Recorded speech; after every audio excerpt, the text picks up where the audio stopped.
Hello, everybody, and welcome back to artofdino.com and saveearth.us. And today I found an interesting article from 1886 about modes of salutations. And I found it a couple weeks ago, and it's one of those ones that if it keeps lingering in my head, I've got to bring it out. So I want to talk about everything from the bow, which is one of the most ancient greetings that you can do to each other. Bow to each other, show mutual perfect respect, all the way up to today's American version of the greeting, which is hello. Hello. We've been saying it for so long without probably even realizing it. It's almost like hell circle or hell opening or, basically in the vein of the English language being a system of spells. Hello is right on top of the list as being pretty much the first thing that anybody says. And when you hear and think about all these other greetings from other parts of the world that are referred to in this article, it starts to really kind of click that something is just off, that we've just all been led so far astray in every aspect of our daily life that, we're saying spells, we're singing songs, or some of us are, at least, that are spells, repeating words. Kids repeat words, whether it's freaking Taylor Swift or the demons, those whatever demons, from them to the K-pop people or whoever, kids are saying so many things as part of songs, and it's really chants and incantations, and the origins of this we don't really know, but you can tell a lot. It kind of all stems from how we greet each other. So I'm going to read this article right here and chime in. All these images are AI again, but they're just different renditions of ideas based on this article. So enjoy them, and here we go right here. Modes of salutations from 1886. A French traveler says an exchange reports that every race among whom he has sojourned has its own mode of salutations, not excepting the great Yankee nation, which is ridiculous that we're called that. Like, what does that mean? What spell is that? Yankee. Can't be good. He informs his readers that, however, a few polite and Europeanized Americans may salute one another. The characteristic national salutation is hello, which he doesn't even go into the hell, H-E double hockey sticks, in a circle aspect of that, almost like it's like opening up a realm, just with the first greeting, and then God knows what everything else means. But we fear he is right. The telephone is accused of having fastened the stigma upon us, but in truth the telephone only adopted a word familiar to all boys and most men. And again, this is the telephone in 1886. They're talking about how that already did some damage to the greeting, the personality, the greeting, the cheerfulness of the greeting. It took away some of the power of the greeting because you were able to say it from a distance. You didn't have to wait and have all that kind of build up there.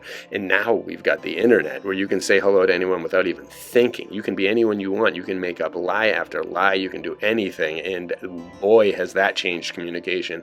Just going into how Facebook alone has changed human communication is a nightmare and a half, let alone all of this. And this is from the perspective of the early invention or the early popularization of the telephone. Super early, 1886. So it's still not even everyone had it, but already people were starting to notice the signs. So here we go. The Irish say on meeting, God bless you. On entering a dwelling, God save all here. That's big time different than hell. The Arabs say on meeting, a fine morning to you. Again, great. The Turk says with dignified gravity, God grant you his blessings. I like that one a lot. The Persian salutation is familiar to all the world for its comic quaintness. May your shadow never grow less. I like that. That is, again, and how much meaning does that have? That might have a lot more meaning than we even think. Talking about the shadow self and the shadow, the symbology and the just meaning of the shadow is also very unique. The Egyptian is a practical man. He has to earn his taxes by toll under a burning sun, and accordingly, when he meets his fellow, he asks, "How do you sweat?" That is probably something from leftover from some kind of enslavement, I would like to believe, but who knows? I don't. The reader is probably aware that in those low latitudes, all is well with a laborer as long as he perspires freely. Huh? So they must have, I don't know, choking someone off from perspiring, it would be quite a crime. Maybe, I don't know what, whatever. Here we go. The good Chinaman, Tartarian, loves his dinner. How are you digesting? He kindly inquires on meeting a friend. That's interesting. And again, we would not say anything like that today, because if you asked anything to America, you might as well ask the Americans parasite. How are you digesting, Mr. Parasite, inside you? Because we all have got them, especially those who eat the disgusting things that they're passing off as meat nowadays at local stores. Yikes. The Greeks, who are keen men of business, close bargainers, ask one another, how are you getting on? These are also kind of symbolic of probably a post-reset world, I'd like to believe. And I wonder how many of these, if you were to take an example 1,000 years ago, when the prime of all these ancient buildings, what they would say then might be even completely different than what is remembered in 1886 newspapers. So the Greeks who are keen say, how are you getting on? The national salutation of Naples, that's my motherland, was formerly grow in grace. And I might have to bring that back. I might start saying that. At present, in all parts of Italy, they use a phrase equivalent to how are you?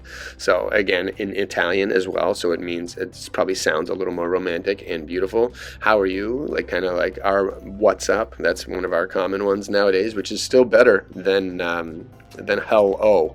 What's up is kind of like, oh, what's up? It makes you, again, also wonders, what is up? I don't know, the firmament, who knows? The Spaniards, how are you passing it? That sounds like asking someone about how they're taking a dump. But again, how are you passing it? Makes it so. How are you passing the time? How are you passing the days? How are you passing your life? Again, sounds kind of like a post-reset thing to me, and not too much of an ancient place.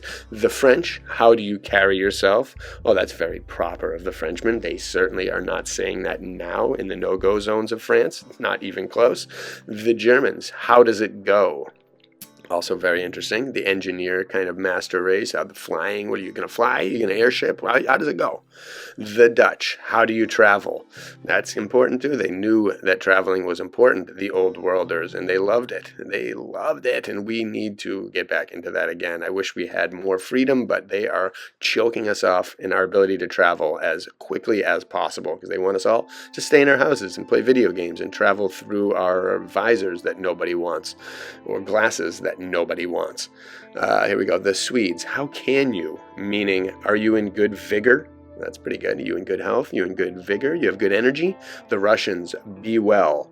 Simple. The English-speaking races, in addition to the juvenile and telephonic hello, say how are you and how do you do? ¿Qué pasa? We also take off the hat, shake hands, embrace, bow, and kiss, as in other climes. People rub noses, Eskimo kisses, touch foreheads, and take off their shoes. And I have had some other ones with friends too. Like I have certain friends, like me and my bassist in my band. Being in a band, you become brothers, and we have our own little greetings in there.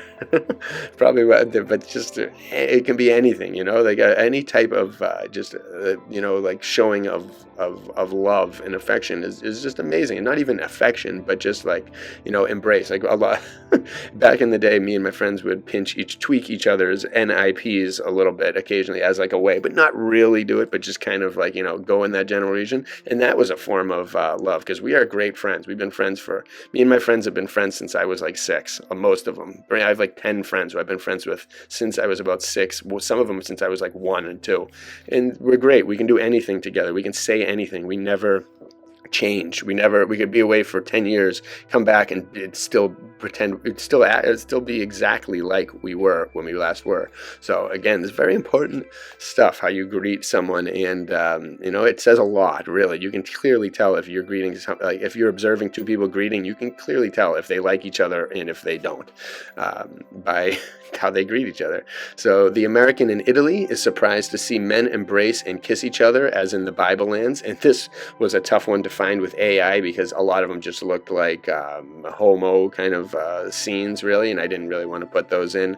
But that is a thing. A lot of people, it's for us in America, it's definitely not common to see two men kissing each other on the cheek and stuff like that. And I still have Italian family that does that, and they're going down. They're slowly fading out of this life. But I've had many that did that, and it was a really cool, kind of like one of those things. Like even Italians that I met in the world, they'd come over, and when I'd meet them again, they'd do that, and that's it's just part of their custom. It's great. It's very nice. Now here we're afraid of STDs and all this kind of crap. Don't give me herpes on my cheek, for crying out loud. But things were a lot different back in the day. So the Italians in turn look upon our handshaking as cold and ridiculous, the bobbing up and down of the arm having no meaning whatever in their view. The touching of the tips of gloved fingers, if more graceful than handshaking, must also seem to people of the East as professional and expressionless. The bow, as a mark of respect, is a custom used by all nations, and one that had its origin in ancient times. And I wonder what that origin is. What is the bow? It's almost like bowing before God, really. You humble yourself when you bow, and that's kind of a beautiful thing. I like that. I like kind of, I have an autistic student who can't handshake anymore because he took it way out of control. So now we bow to each other, and it works. He gets it. It's a universal language, even for non-speaking people, they can get this stuff. So again, how do you greet your friends and family and loved ones? Think twice about it, because it's more important than you think.